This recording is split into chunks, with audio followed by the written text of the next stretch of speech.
And I was thinking of telling you that that was an intentional and clever move on my part, but it was unintentional. But at any rate, we'll learn something from it. Now let's have a go here, hey? And I'm only going to talk about the questions that I saw particular problems with, either because you said so, or because you got them wrong at a rate that seemed higher than it should have been to me. So let's look at number 2, right? And what we can do there is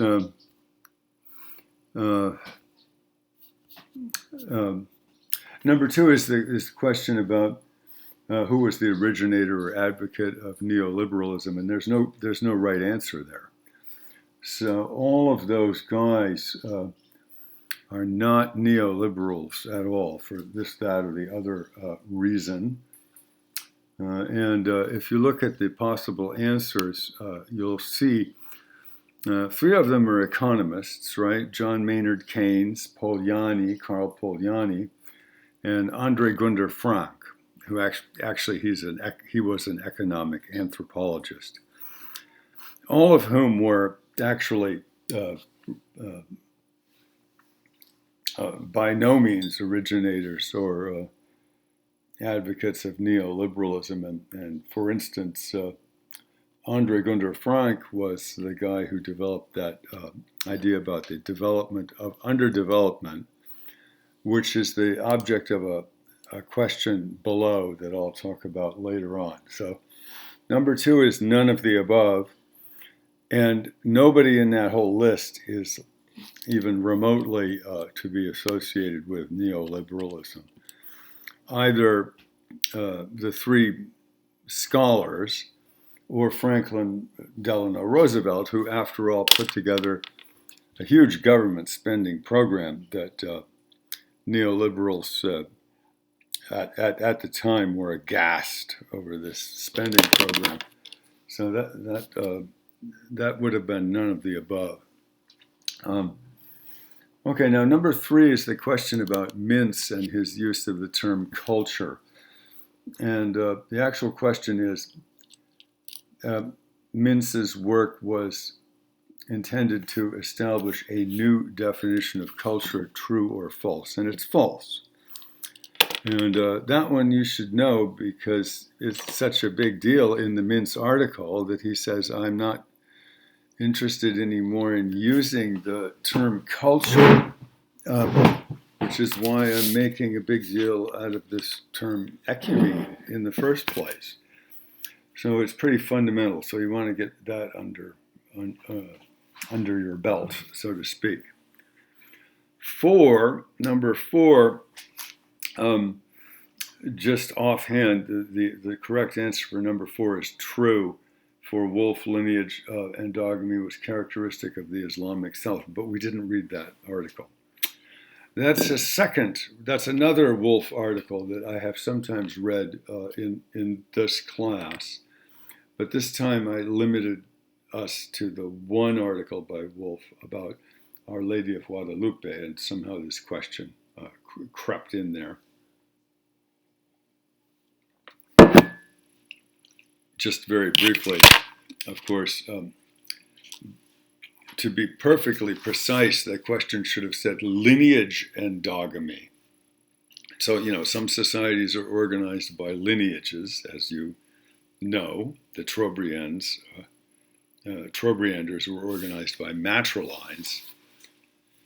That question number 4 has much more to do in general with patrilineal societies with patrilineages, and then a number of them quite famously, in fact, do form alliances, one lineage with another, and they're usually also lineage endogamous, but it doesn't matter because it's not an article that we read, and we didn't get into it either, so sorry about that. Now, let's see. 6 was one that folks seem to have a fairish amount of difficulty with. It's also a question about endogamy. And I've said compared to endogamy, exogamy is more suitable for the exogamy is more suitable for establishing lineage alliances.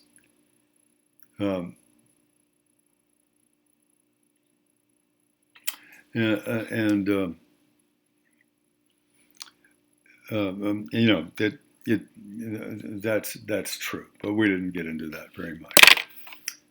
How about 7?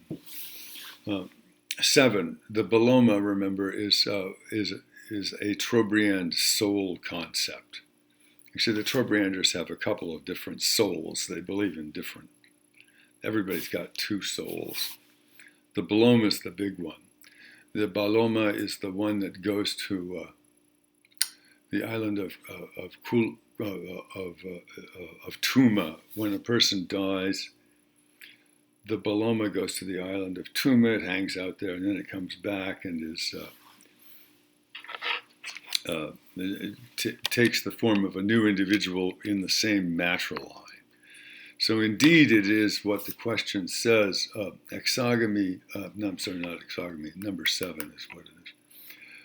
The Boloma is a vehicle for the kind of the transfer of matriline identity. Remember, everybody in the Trobriand has a matriline.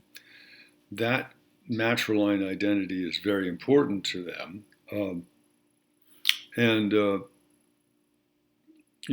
How does it get there? Well, it gets there because in their afterlife beliefs, they work with a system of reincarnation. And when you die, you come back.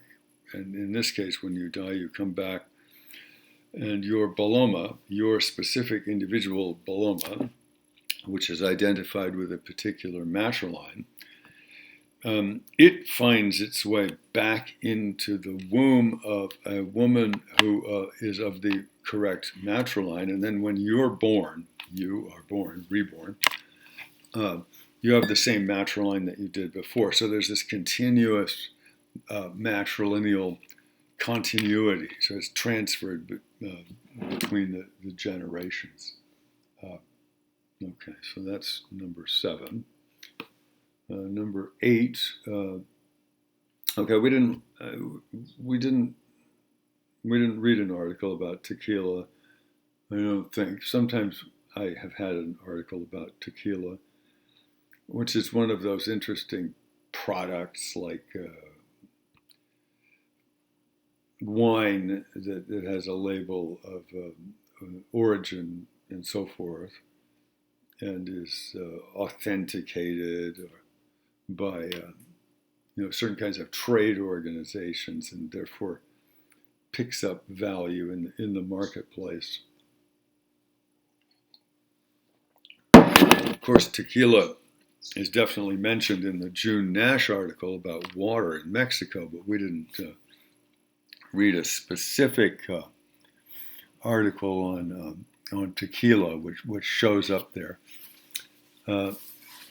Anyway, this is also number 8, a none of the above thing. I should have given you a none of the above. It's all wrong.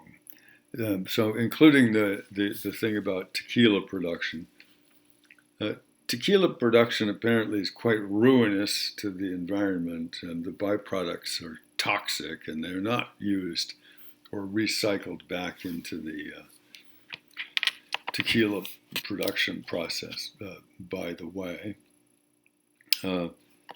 Palm oil plantations that have replaced wild forested areas, or virgin areas of jungle and so forth in lots of tropical countries. Those palm oil plantations in Indonesia and other parts of Southeast Asia, they totally don't provide good foraging resources for any of the wild animals that used to live in those forests. So that's I guess the theme here was for those two was ruinous agricultural practices. Then moving back up for 8 there, B. Okay, the Trobrianders they didn't use any kind of fertilizer. So a lot of you decided that must be the right answer, but it's not. There is no right answer, right? 8 is a none of the above. And the Trobrianders never used any fertilizer.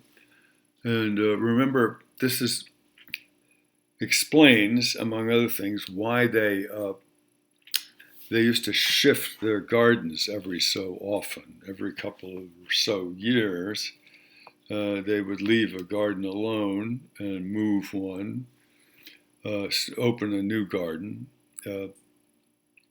and then the new garden would be very, very fertile, and then the old garden would sort of grow back with scrubby, wild plants and so forth, and it would be like that. It's called lying fallow, F-A-L-L-O-W. You leave the field fallow, and then the fertility comes back. So then they might reopen that garden again, but they never used any fertilizer. And by the way, they didn't really have much in the way of domestic animals anyway, from which they could get the fertilizer, like manure or something like that. They had a few pigs, not many. It's not the highlands, right, the Trobriand. So again, for 8, we're still on 8. There's no correct answer to 8. And then finally, there's A. And A is important, and I think this is indeed mentioned in June Nash's article also. It's not true. Sugarcane is not a thrifty plant water-wise. If I said thrifty plant, it means it gets along on very little water. Millet, for instance, by the way, is a grain, and it's grown in lots of different places, fairly dry places, some parts of South Asia and parts of East Africa, drier parts. For instance, that would be a water thrifty crop, but sugarcane is not thrifty at all. It really just sucks up lots and lots and lots of water, which of course is relevant to what June Nash's basic argument was in her paper. Okay, let's move on here to 11, and then we'll take a break here. I'll take a break, and we'll get this one posted. Okay, 11. Too many of you all got that one wrong. 11 is a true-false. 11 is Chiapas was the first Mexican region to come under Spanish control. True or false? It's false. It's the last one, right? Chiapas, southernmost state with the highest percentage of indigenous peoples, state where you have the Zapatista movement startup still going on and so forth. So that province, right, that's Chiapas, indeed was the last province in what we now call Mexico to come under the control of the Spanish. Not at all the first. And that fits with its sort of general reputation for being the least, at least for a long time, the least integrated into the sort of national uniformity of Mexican character and so forth. All right, so I'm going to stop here, and I'll post this one. I'm going to post one more of the same nature, and I'll go through the rest of these questions. Okay? Let's see here. Got it. All right.